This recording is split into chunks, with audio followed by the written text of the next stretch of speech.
Je suis au 8 Ball ce soir, Musique Studio, c'est à Villenoy. Et nous allons faire connaissance, pour ceux qui ne connaissent pas encore, avec un groupe qui s'appelle Your Last Monday, qui est très local. Ses membres sont de Meaux, de Nanteuil, ils sont vraiment de la région. C'est pour ça qu'ils nous intéressent aussi, mais parce qu'ils font de la super musique, du rock post-grunge, oui, c'est ça. Et donc on va aller voir tout de suite ce qu'ils font, les voir répéter.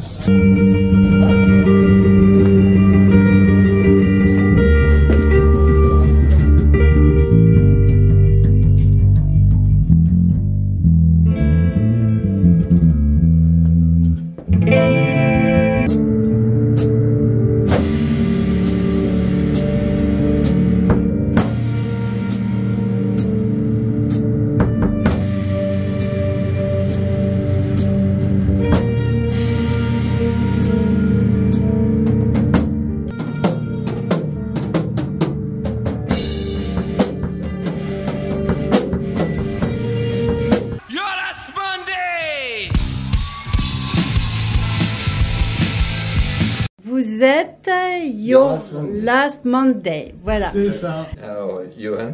Rouillot. Moi, c'est Camille Rebiffé. Michael Boulet. Et Lubin Legendre. Your Last Monday, vous êtes un groupe local. Est-ce que vous êtes un groupe d'amis? Vous voyez, vous connaissez depuis combien de temps? Comment vous avez formé votre groupe? Quelles sont vos inspirations? Tout, on veut tout savoir. Alors, donc on se connaît effectivement depuis super longtemps parce qu'avec Johan on a commencé la musique, on était au lycée. Moi j'étais encore en seconde quand il m'a appelé pour la première fois pour faire de la musique, donc c'est là que tout a commencé. Ensuite il a fait de la musique avec Michael quelques années plus tard. Au lycée Meaux, hein? Au lycée Meaux, tout à fait. Ouais, à Sainte-Marie. À Sainte-Marie aussi, effectivement, on était à Sainte-Marie. Après avoir écumé les primaires, maternelles.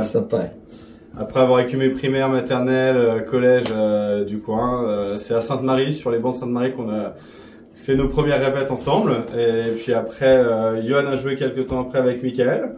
Camille et moi, on s'est rencontrés aussi peu de temps après. On a fait de la musique quasiment sans se quitter depuis. C'est ça. Et puis, il y a quelques années, après le Covid, nos chemins, tous les quatre, se sont recroisés à nouveau. Parce que ça a arrêté, vous avez ça a arrêté les projets perso de chacun avait des petits projets dans son coin. Le Covid a malheureusement arrêté pas mal de choses. Et ça finalement, on peut le prendre comme une chance parce que grâce à ça, on s'est retrouvés tous les quatre. Et au début, on jouait un petit peu comme ça, histoire de reprendre la musique après ces moments durs du Covid. Et puis finalement, de fil en aiguille, de répète en répète, les morceaux se sont enchaînés et l'envie de jouer, l'envie de faire des lives continue à croître chez nous. Et puis voilà, aujourd'hui on en est là, 18 mois après notre premier live, quasiment une vingtaine de concerts et on continue. Donc voilà, on est très content de l'évolution des choses et on compte pas s'arrêter là. Alors les concerts, ils ont lieu dans la région aussi? On a fait pas mal de concerts dans la région pour commencer. On a d'ailleurs fait la sortie de notre premier EP à la Belladone à côté, une brasserie locale à côté des studios du 8 Ball de Musique Studio, vraiment un pôle de la musique à Meaux. On a eu cette chance de faire notre release party là-bas.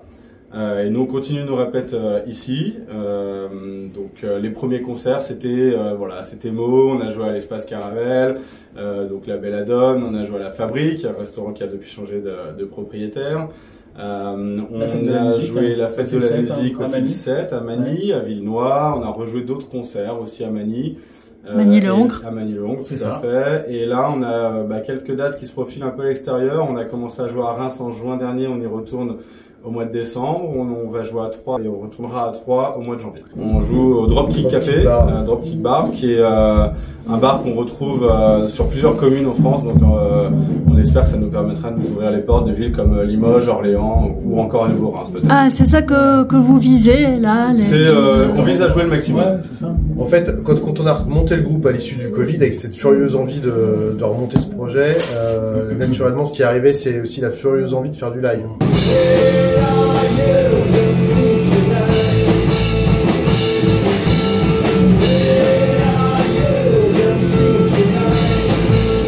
Les concerts, et puis un concert, en fait, on affine les chansons, on les réarrange, on travaille un petit peu un nouveau spectacle finalement.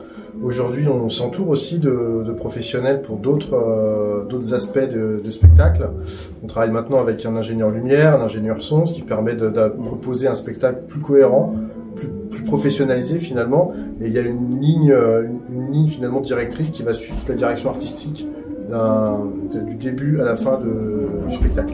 Oui, parce qu'il faut dire aussi que vous faites vos propres compositions. Alors c'est uniquement de la composition, ouais, tout à fait. C'est que ça, c'est que de la compo. Qui est-ce qui compose? C'est Johan. Généralement, je ramène une idée, on va dire, de début. Ouais, c'est ça, Et puis après, une bonne ébauche. Alors, une idée musicale ou plutôt parole?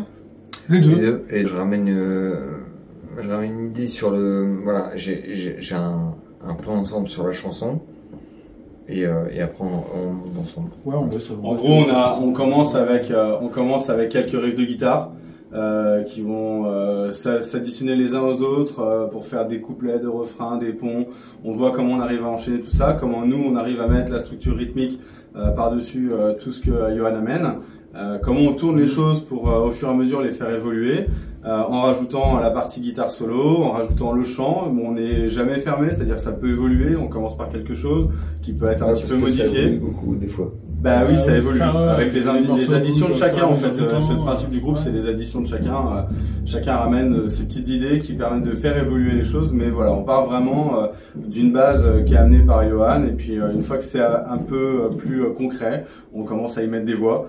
Johan pour le chant lead. Et puis, quand ça commence à devenir de plus en plus précis, on a mon petit Mike qui nous ramène ses petites deuxièmes voix. Et puis voilà, tout le monde s'amuse comme ça et on construit comme ça. Ça progresse. Il veut sa petite chansonnette. Et sa petite chansonnette. Et puis c'est ce qui est intéressant, c'est que c'est hyper vivant. C'est-à-dire que on a des chansons, on a nos premières chansons, nos premières compositions. Ouais. Et finalement, aujourd'hui, elles ont plus trop rien à voir avec ce qu'on a fait au début, parce que plus on s'exerce sur les chansons, puis aussi on a aussi le retour du public au fur et à mesure qui nous conforte dans l'idée de soit garder, soit de modifier un peu. Et puis ça nous aide. C'est-à-dire que ils l'expriment ou c'est avec les réactions pendant qu'on joue? En fait, on le reprend de ce qu'ils nous disent. Ouais, et puis même on le ressent, on a un feeling avec le public. On voit si le public bouge sur tel ou tel morceau. Par exemple, là, au dernier concert, samedi dernier. Donc c'était où samedi dernier? C'était à la concert de la musique à Mourou, juste à côté de Coulommiers. Le public nous a demandé d'autres musiques. Nous, on avait épuisé notre set, malheureusement. On a refait une musique, mais on l'a punché. On a augmenté le tempo de la musique. Et puis, on a demandé encore une. C'est ça. Du coup, on en a refait une des premières qu'on a joué plus vite. Ouais, qu'on a vraiment musclé. On avait toute l'énergie à la fin du concert. Grosse énergie, une ambiance plus de ferveur finalement dans le morceau. Et on s'est aperçu que ça a eu un super succès. Et d'ailleurs, c'est la question qu'on va parler après ce soir, c'est de se dire, finalement, cette chanson, est-ce que dès le départ, on la booste pas un petit peu? Parce qu'en fait, vu la réception qu'il y a eu à ce moment-là, donc ça nous aide aussi à développer les chansons. Et on a besoin du public pour ça. On a besoin du public pour ça. Ce qu'on ressent essentiellement, c'est que les gens ils veulent de l'énergie. Ils veulent que le groupe qu'ils vont voir du rock, ils veulent écouter, ils veulent que ça bouge. En fin de compte, toutes nos chansons, on essaie de les tourner au fur et à mesure pour qu'elles transmettent un maximum d'énergie, de puissance aux gens, parce que nous, du coup, on s'éclate aussi et ça se ressent. La musique, c'est du partage, donc en fait, on va partager ça avec le public. Et voilà, plus on met de l'énergie, nous, plus on en ressort, plus ça leur en donne et plus on passe un super moment. C'est ça qu'on ressent et comme ça qu'on veut évoluer en fait. Vous jouez pour vous et pour le public. Pour partager. Comme disait Luban, en fait, c'est que les gens s'attendent pas à ça. En fait, plus on leur en donne et plus on veut en fait. Donc c'est normal ça. Ouais, c'est exactement ça. Non, mais ça c'est normal, là, je suis d'accord. Bah oui, ça. Donc aujourd'hui, on en est là. Donc voilà, on a une petite actu sympa. On a fait des belles scènes quand même, on a fait 2 beaux festages. L'été précédent, on a joué au Festiflard, quand même sur la grande scène. Oui, j'ai vu ça.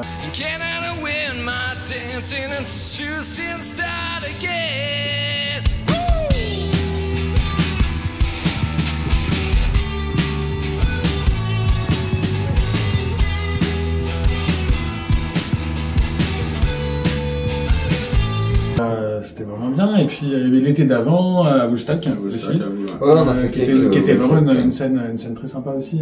Woodstock, c'est Je crois qu'il y a un signe assez sympa aussi, c'est que notre première date, on l'a fait à Magny, au Fil 7 pour la fête de la musique. Et je crois que pour un groupe commencer à la fête de la musique, dans un endroit aussi emblématique dans le département que peut être le Fil 7, mais je sais pas, c'est peut-être un signe qui fait que ça va nous emmener loin et on va continuer. C'est symbolique. Ah ouais, c'est un petit côté symbolique quand même. C'est cool de jouer là-bas pour une première scène. Vous avez un leader dans le groupe? Ouais, c'est bon. Ah, bah d'accord. Bien sûr, on a un chanteur leader 6 semaines d'avance. Ça dépend des soirs. Ouais, bah oui, le chanteur, il se dispute un petit peu avec le guitariste parfois. Oh non, pas non, le chanteur, il se dispute avec le guitariste, mais il est aussi guitariste, le chanteur. Il est aussi guitariste. Non, ça du tout. Il est du jazz. Non, on se cherche. Donc, ça pas trop. Et puis, on est tous les deux du 10 mai, donc on ouais, c'est ça. Beaucoup d'amour. Voilà. Non, mais un truc de fou, c'est qu'on est nés le même jour. Mais pas la même année. Non, mais le même jour. Oui, c'est vrai que c'est marrant. Les deux gratteux. C'est ça, les deux gratuits du groupe. Le 10 mai. Donc c'est ça. Donc, ça adore. Dans le sens du poil. Vous avez joué à Nanteuil aussi en première partie de Collectif Métissé pour le Before de la tarte en prune. C'est ça. Alors, comment ça s'est passé? On devait jouer initialement à la fête de la musique à Nanteuil. Et comme cette année, il a plu toute l'année partout en France, il y a beaucoup de dates extérieures qui ont été annulées, et notamment celle-ci. Et la mairie avait voulu honorer son engagement de nous faire jouer et nous a proposé de faire la première partie en tant que groupe local, parce qu'on est deux du village, deux habités à Nanteuil. Alors donc on a pu, Johan et moi, d'accord, de Nanteuil, et on a pu faire cette belle scène, parce que Collectif Métissé, alors même si c'est pas le même style, même si c'est pas le même univers, partager une grande scène d'un groupe comme ça qui rassemble quand même beaucoup de monde, c'était un plaisir. Le super retour, c'était aussi un nouveau public qui nous découvre. En fait, on a aussi des retours de personnes qui n'étaient pas du tout venues nous voir. Ils venaient voir Collectif Métissé, mais une super surprise de se dire mince, alors il y a des artistes locaux quand même qui font quelque chose de très sympa et qu'on connaît pas. Et puis qu'on connaît pas, donc ça nous aura permis de nous découvrir. Et pour certains sont revenus nous voir d'ailleurs à Coulommiers la samedi. Ça c'est en fait c'est quand même sympa. Et ces petites, je parle pas de 15 000 personnes, mais je veux dire c'est quelques personnes. En fait pour nous c'est énorme en fait. Il y a les séquences de travail comme on fait toutes les semaines ici, et puis il y a l'expérimentation qu'on fait en concert qui nous permet de confronter simplement nos productions, parce que c'est des compos, c'est des chansons vraiment originales qu'on produit nous avec toutes nos influences, tout ce qu'on aime faire, on y met du cœur, et du coup le retour du public il est hyper important, parce que ça nous conforte aussi, soit à continuer dans cette même direction artistique là, soit peut-être d'adapter, parce que le but du jeu c'est quand même de faire des concerts, et c'est le compromis entre faire quelque chose qui plaît, qui nous permettra aussi de tourner, de faire des concerts, continuer à nous produire, et puis aussi prendre énormément de plaisir dans ce qu'on fait. C'est ça l'essentiel. Ouais, c'est ça. Vous avez chacun un métier aussi à côté de la musique. L'ambition, elle est quand même très claire depuis le début, parce que on a tous 40 ans passés. Presque, non, pas moi, c'est vrai. Quand on a remonté ce groupe, on a nos vies professionnelles, on a nos vies personnelles qui sont lancées aussi. Et on s'est dit, on va remonter ce groupe. Par contre, on y va mollo. Alors c'était ça le truc. On y va doucement, hein. On fait ça. Quand tu as dit on remonte le groupe, j'ai une petite pensée pour les Blues Brothers quand même. Hein. Ouais, c'est ça. C'est nous qui est l'orchestre. Ceux qu'on la rêve. À 40 ans, on a tous, ça fait 20-25 ans qu'on fait de la musique, donc on va pas aborder ce groupe-là de la même manière qu'il y a X années. On est nourri de nos expériences professionnelles aujourd'hui, qui font que on sait structurer notre travail, on sait lui donner quand on a sorti l'EP, on a travaillé avec un rétro-planning, on sait travailler avec des échéances, on sait travailler avec un budget financier. Avec l'expérience de la vie. En fait, on profite aussi de l'expérience de la vie de chacun.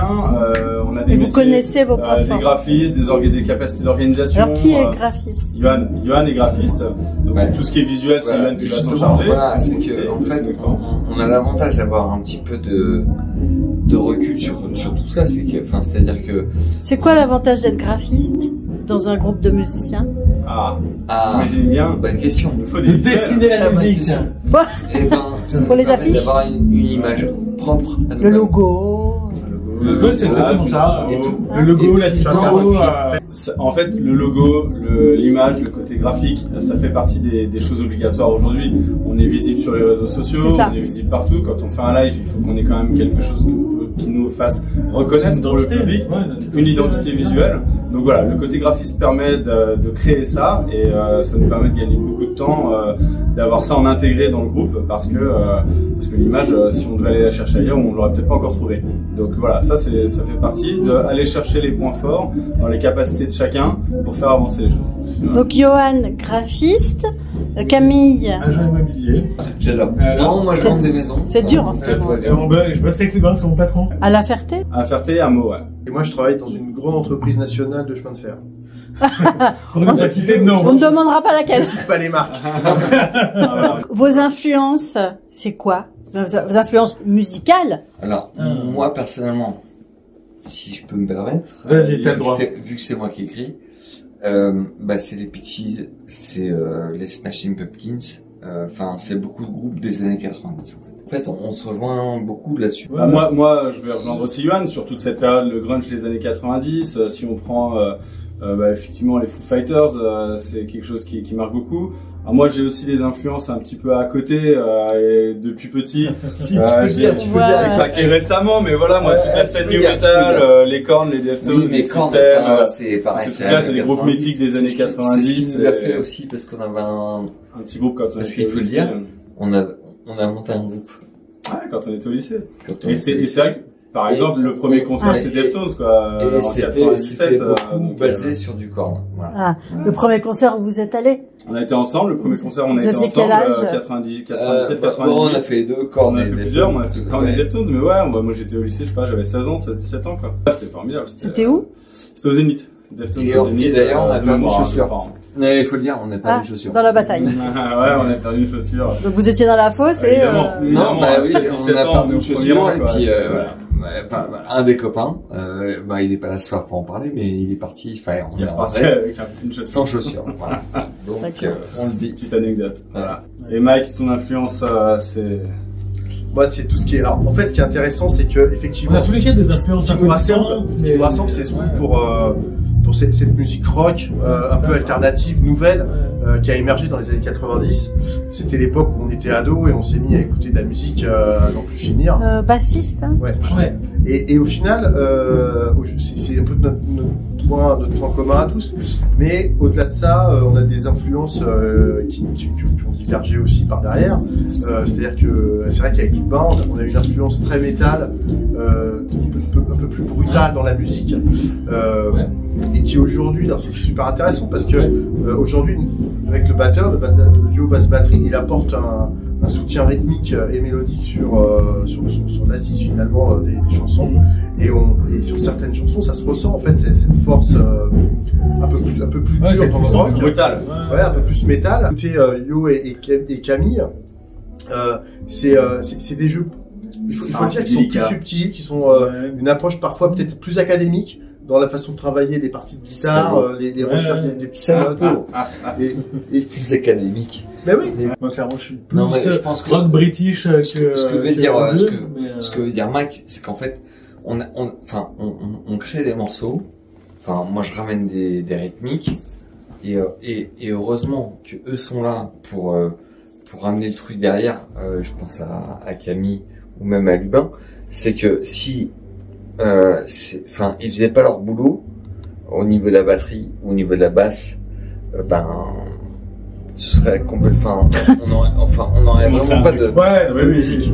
Est-ce que vous verriez ajouter des musiciens à votre groupe? On s'est posé la question et la réponse, ma réponse en tout cas, c'est non, il faut pas, il y a une cohésion entre nous quatre, il y a une histoire maintenant au groupe, il y a des idées, il y a une liberté de parole, en rajoutant quelqu'un d'autre, on cassera peut-être ce truc-là ou on l'aura pas forcément aussi naturellement, et puis même prendre quelqu'un qui monte dans le train qui est en marche, ça va être compliqué pour lui, quoi. On passe énormément de temps à aller chercher les harmonies. Et à contrario, il y a des morceaux qui sont beaucoup plus brutaux, où là c'est du simple et efficace, et on est dans du rock très simple qui envoie, quoi. Ouais, très grunge, ça envoie. Aujourd'hui, et cet équilibre, on arrive à le trouver de façon assez intéressante à nous quatre, entre les parties guitare, parce qu'il y a les voix aussi qui vont aller se chercher derrière, et l'assise basse batterie. Aujourd'hui, l'équilibre il est sain de cette manière-là. de travail comme ça. Qu'est-ce qui fait d'après vous que vous émergez là maintenant actuellement? On peut dire ça? L'envie.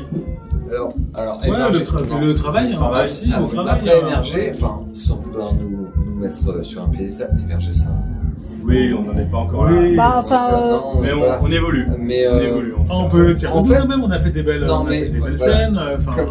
Absolument, voilà. Parce que si moi je vous ai remarqué aussi, parce que c'est parce que je vous ai vu à Nanteuil. On provoque notre chance, on provoque nos scènes, on provoque nos jeux. C'est génial. Attends, moi je suis plus petit là, il y a un trou dans le canapé là. Mince. Le sœur. Allez, on s'enfonce un peu là-dedans là. Alors on y va.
know my name.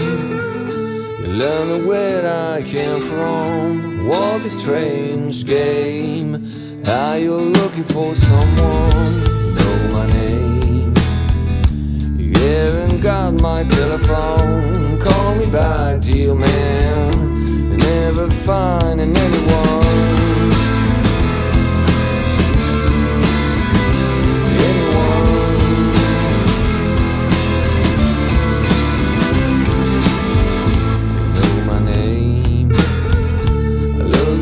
Through the window